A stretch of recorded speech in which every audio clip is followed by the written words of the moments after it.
नमस्कार, मैं हूं अखिल पाराशर। आप देख रहे हैं देश दुनिया की अहम खबरों का एक खास कार्यक्रम न्यूज फोकस। चलिए सबसे पहले नजर डालते हैं इस हफ्ते की अहम सुर्खियों पर। इस बार सिफ्टिस में एआई नवाचार की धूम, चीन के रोबोटिक उद्योग में लगातार बढ़त, सिंगापुर के नए राष्ट्रपति बने थर्मन षणमुगरत्नम। अब समाचार विस्तार से। चीन की राजधानी बीजिंग में सिफ्टिस यानी China international fair for trade in services का आगाज हुआ, जिसमें चीनी राष्ट्रपति शी जिनपिंग ने वीडियो के जरिए लोगों को संबोधित किया।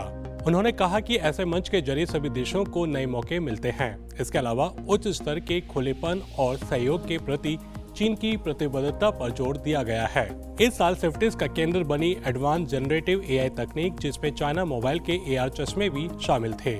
चीनी एआई कंपनियों की बढ़ती संख्या के साथ मीडिया, शिक्षा, स्वास्थ्य सेवा और वित्त जैसे विभिन्न क्षेत्रों पर एआई के प्रभाव पर चर्चा की गई। चीन के सेंट्रल 16 अंतरिक्ष यान दल ने अंतरिक्ष में सब्जियां उगाकर कमाल दिखाया। करीब 3 महीने से अंतरिक्ष में मौजूद इस अंतरिक्ष यान दल ने विशेष रूप से डिजाइन किए गए अंतरिक्ष खेती उपकरण का इस्तेमाल कर सब्जियां उगाई। यह उपकरण अंतरिक्ष यात्रियों को पौधों की देखभाल करने में मदद करता है और पौधों के बढ़ने के लिए जरूरतमंद चीजें जैसे कार्बन डाइऑक्साइड, तापमान और ह्यूमिडिटी बनाए रखता है। कमाल की बात यह है कि पहले लगाया गया रोमन लेट्यूस यानी हरे भरे पत्ते भरपूर रोशनी और पानी के साथ फल फूल रहे हैं। इस साल की पहली छमाही में चीन के रोबोटिक्स उद्योग में लगातार तेजी देखने को मिली है। पिछले साल की तुलना में 5.4% बढ़त के साथ इस साल अब तक 2,22,000 औद्योगिक रोबोट का उत्पादन किया गया है। तेजी से विकसित होते इस क्षेत्र का विकास इस साल हुए वर्ल्ड रोबोट कॉन्फ्रेंस 2023 में साफ देखने को मिला, जहां चीन के उद्योग और सूचना टेक्नोलॉजी के उप मंत्री ने वैश्विक रोबोटिक्स बाजार में चीन के प्रभुत्व पर जोर दिया। चीन भी विनिर्माण क्षेत्र में हाई रोबोट डेंसिटी का दावा करता है। इस साल की पहली छमाही में लगभग 35 लाख सेवा रोबोट का उत्पादन किया गया, जो पिछले साल की तुलना में 9.5% से ज्यादा है। बांग्लादेश की राजधानी ढाका में चीन द्वारा वित्त पोषित एक प्रमुख सड़क परियोजना का पहला चरण खुल गया है। इस सड़क परियोजना में 1.263 बिलियन अमेरिकी डॉलर का निवेश किया गया है। चीन के शांतोंग हाई स्पीड ग्रुप ने इस परियोजना की जिम्मेदारी संभाली है। ढाका एलिवेटेड एक्सप्रेसवे परियोजना की कुल लंबाई 46.73 किलोमीटर है और कुल 11.297 किलोमीटर सड़क अब यातायात के लिए खुल गई है। यह पूरी परियोजना जून 2024 तक समाप्त होने वाली है और इसका लक्ष्य हवाई अड्डे और राजमार्गों तक लोगों की पहुंच में सुधार करना है। जॉर्डन में भीषण गर्मी ने मधुमक्खी पालन उद्योग को बुरी तरह प्रभावित किया है। मधुमक्खी फार्म चलाने वाले महमूद जैसे मधुमक्खी पालक कम शहद उत्पादन से चिंतित है। जॉर्डन की मधुमक्खी पालन आमतौर पर मजबूत है, जिससे सालाना 700 से 800 टन शहद का उत्पादन होता है, जिसकी कीमत लगभग 2.8 करोड़ डॉलर है। हालांकि अत्यधिक गर्मी ने मिट्टी को सुखा दिया है, जिससे मधुमक्खियों को फूलों के मधु की आवश्यकता वाले पौधे कम हो गए हैं। मधुमक्खी पालकों द्वारा गर्मी प्रतिरोधी पौधे लगाने के प्रयासों के बावजूद मिट्टी में नमी की कमी फूलों के मधु उत्पादन को प्रभावित कर रही है और इस समस्या के सीमित समाधान है। सिंगापुर में जन्मे भारतीय मूल के अर्थशास्त्री थर्मन षणमुगरत्नम ने शुक्रवार यानी 1 सितंबर को राष्ट्रपति चुनाव में जीत हासिल की। थर्मन षणमुगरत्नम ने अपने नजदीकी प्रतिद्वंदियों को बहुत ही बड़े फासले से हराया है। सिंगापुर के नए राष्ट्रपति बनने पर पीएम ली शियन लुंग ने षणमुगरत्नम को बधाई दी। उन्होंने कहा कि सिंगापुर वासियों ने निर्णायक अंतर से थर्मन षणमुगरत्नम को हमारा अगला राष्ट्रपति चुना है। थर्मन षणमुगरत्नम ने जीत हासिल करने के बाद लोगों का धन्यवाद किया। आपको बता दें कि सिंगापुर की मौजूदा राष्ट्रपति हलीमा याकूब का 6 वर्ष का कार्यकाल 13 सितंबर को समाप्त हो रहा है। तो ये थी इस हफ्ते की अहम खबरें। अब चलते हैं हमारे एक स्पेशल सेगमेंट न्यूज स्टोरी की तरफ, जहां हम आपको दिल्ली यूनिवर्सिटी के प्रोफेसर अभिषेक प्रताप सिंह से मिलवाते हैं। देखिए ये खास चर्चा। भारत में 9 और 10 सितंबर को दुनिया के सबसे शक्तिशाली देशों के संगठन यानी G20 का शिखर सम्मेलन होने जा रहा है। यह पहली बार है जब भारत इस महासम्मेलन की अध्यक्षता कर रहा है। G20 ऐसे देशों का समूह है जो दुनिया भर पर बड़ा आर्थिक प्रभाव डालते हैं। भारत में होने जा रहा यह सम्मेलन G20 का 18वां सम्मेलन है। इस पर और अधिक चर्चा करने के लिए आज हमारे साथ मौजूद है दिल्ली यूनिवर्सिटी के प्रोफेसर अभिषेक प्रताप सिंह। अभिषेक जी, भारत G20 की मेजबानी कर रहा है। आप इस समिट को किस तरह से देख रहे हैं और ये समिट किन मायनों में खास हो सकती है?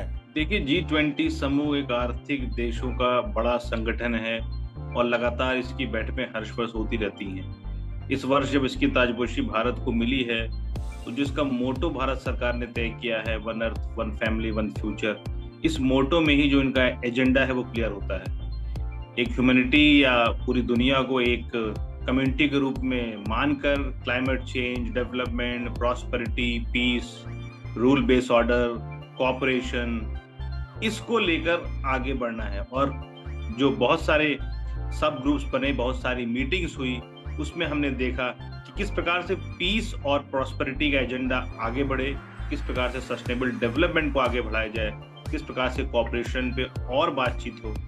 इस एजेंडे को लेकर मीटिंग हो रही है। मुझे पूरी उम्मीद है कि जो बैठक होने जा रही है दिल्ली में, उसके बाद जो ज्वाइंट स्टेटमेंट आएगा, उसमें इन सभी बातों पर सहमति बनेगी और हमें एक अच्छे और सिक्योर्ड वर्ल्ड ऑर्डर की ओर आगे बढ़ेंगे, जिसमें इकोनॉमिक प्रॉस्पेरिटी भी होगी और पॉलिटिकल स्टेबिलिटी भी होगी। जी, जैसे अभी आपने बताया कि इस G20 समिट के लिए भारत ने वसुधैव कुटुंबकम का नारा दिया है, यानी एक धरती, एक परिवार, एक भविष्य, और चीन का vision shared future for Mankind भी ऐसा कुछ है। इस पर आप क्या कहना चाहेंगे? क्या दोनों देशों का विजन एक जैसा ही है? पिछले काफी लंबे समय से हम देख रहे हैं कि जो वर्तमान विश्व है, जो वर्तमान शताब्दी, उसको एशियन सेंचुरी के नाम से लोग रेफर कर रहे हैं। चीन और भारत दोनों ही विश्व की बड़ी आर्थिक शक्ति हैं, दोनों भारत की दुनिया की बड़ी सैन्य शक्ति हैं और दोनों ही एक सिविलाइजेशन से निकले हुए देश। तो जो चीन का जो पर्सपेक्टिव है विश्व के लिए, जो भारत का पर्सपेक्टिव है, उनमें कई बातों पर हमें सहमति देखने को मिलती है। हार्मनी की बात है, पीस की बात है, कोलैबोरेशन की बात है। लेकिन एक चीज जो देखने में आती है कि कहीं ना कहीं जो वर्ल्ड ऑर्डर का जो स्ट्रक्चर है, उसको लेके जो चाइनीज सिविलाइजेशनल पर्सपेक्टिव है और जो इंडियन पर्सपेक्टिव, उसमें हमें कहीं ना कहीं थोड़ा अंतर देखने को मिलता है। तो मुझे लगता है कि फंडामेंटल मुद्दों पर दोनों के बीच एक बड़ी समानता है। इसलिए दोनों देशों को मेरा निवेदन रहेगा कि चीन को भी आगे बढ़कर G20 में सहभागिता रखनी चाहिए और एक ग्लोबल पीस और ग्लोबल डेवलपमेंट के लिए काम करना चाहिए। जी, हमने देखा है कि भारत और चीन दोनों ही देश समय समय पर ग्लोबल साउथ की आवाज और चिंताओं को विश्व पटल पर उठाते रहते हैं। क्या आप मानते हैं कि भविष्य में ये दोनों देश ग्लोबल साउथ का पूरी तरह से प्रतिनिधित्व करेंगे? अगर हम पिछले कुछ वर्षों की घटनाओं को देखें, तो भले ही द्विपक्षीय संबंधों में भारत चीन के बीच कुछ विवाद हुए हैं, लेकिन मल्टीलैटरल स्तर पर दोनों ने सहयोग दर्शाया। अगर आज ही अभी पिछले हफ्ते हुई ब्रिक्स की बैठक को देखें जो दक्षिण अफ्रीका में हुई, तो दोनों देशों ने ब्रिक्स सहयोग को बढ़ाने की बात की, नए सदस्यों को जोड़ने की बात की। साथ ही साथ जो ब्रिक्स बैंक है, उसके माध्यम से 100 से अधिक डेवलपमेंट प्रोजेक्ट तो साउथ के देशों में चल रहे हैं, विकासशील देशों में चल रहे हैं, जिनमें से कुछ भारत में भी चल रहे हैं। उनमें भी दोनों देश सहयोग करें। तो मुझे लगता है कि G20 में भी साथ आगे दोनों देश ग्लोबल एजेंडे के लेवल पर एक सहमति की ओर आगे बढ़ेंगे और इसके माध्यम से आने वाले वर्षों में द्विपक्षीय तनाव के बावजूद भी कहीं ना कहीं कुछ मामलों पर एक फंडामेंटल एग्रीमेंट हो सकता है। इससे डेवलपिंग कंट्रीज का फायदा होगा, साउथ साउथ कोऑपरेशन की बात होगी, एशियन सेंचुरी का जो हमारा स्लोगन है उसको आगे लेके जा सकेंगे और कहीं ना कहीं जो वेस्टर्न सेंट्रिक ऑर्डर है, जो पश्चिमी व्यवस्था है जिसमें विकासशील देशों को हमेशा पेरिफेरी पे रखा गया, उसको भी काफी हद तक चुनौती देंगे और एक ऐसे ऑर्डर को बनाएंगे जहां पर सभी देश अवसर के स्तर पर, विकास के स्तर पर एक दूसरे के समान हो। जी, हमने देखा है कि भारत ने अफ्रीकी संघ को G20 की सदस्यता दिलाने की पुरजोर वकालत की है। यदि अफ्रीकी संघ G20 का सदस्य बनता है, तब G20 में अफ्रीकी संघ की भूमिका किस तरह से रहेगी?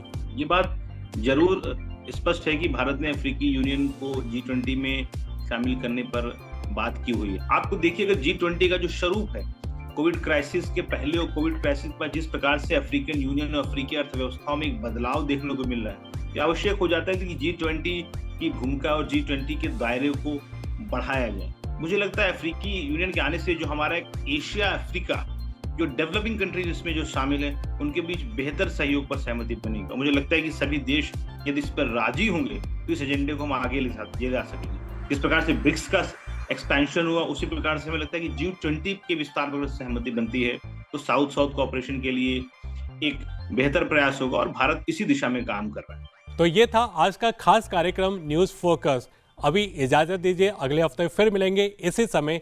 नमस्ते।